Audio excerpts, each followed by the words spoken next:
Craig Garrett was a very giving man. For years and years and years, he has offered scholarships to the students of Arvin, classes for students, taught discipline.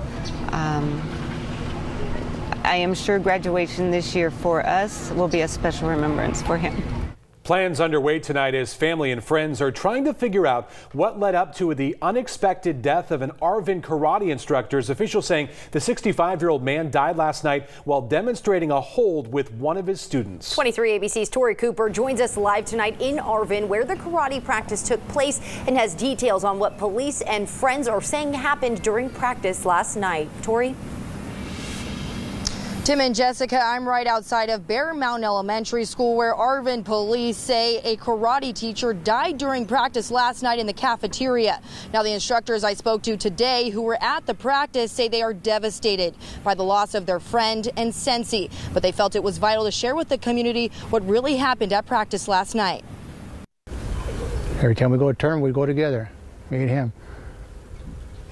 Hey, we're Riverside, San Diego, all over Bakersfield, Hanford. Leonard Rodriguez says life will never be the same without his best friend and colleague, 65-year-old Craig Garrett.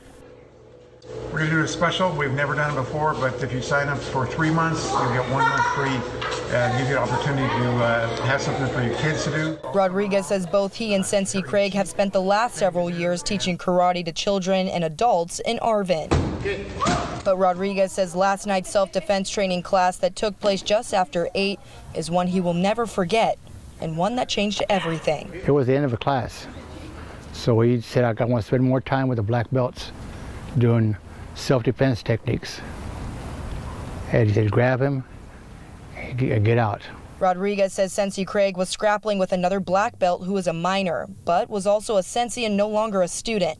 But Arvin police say a witness told them that a karate student was applying a carotid hold to the instructor, which is also known as a chokehold. I felt his pulse was low. His breathing was slow.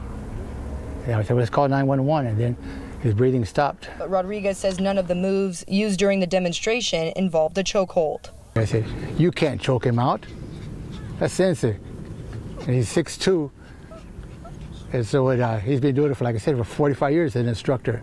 He studied jiu-jitsu, so he knows the move. If you do one way, he'll go the other way. So there's no way you can choke him. But like I said, there was no chokehold involved. It was grappling.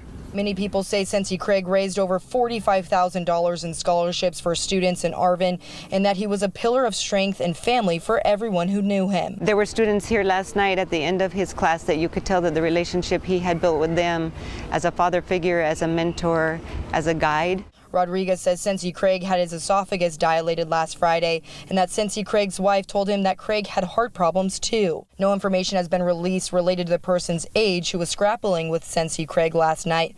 But according to the Kern County DA's office, if a death resulted by accident and misfortune with usual and ordinary caution without any unlawful intent, it would be excusable and it would not be considered a crime. Okay. Rodriguez now saying it's up to him to carry on what Sensei Craig started in the Arvin karate community. We talked many times about if anything happens to him, to keep the school going, and that's what we're going to try to do.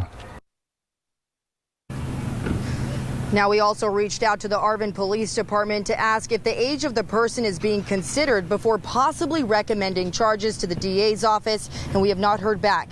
And the autopsy report will also likely take several weeks. But for now, live in Arvin, I'm Tori Cooper for 23 ABC News, connecting you.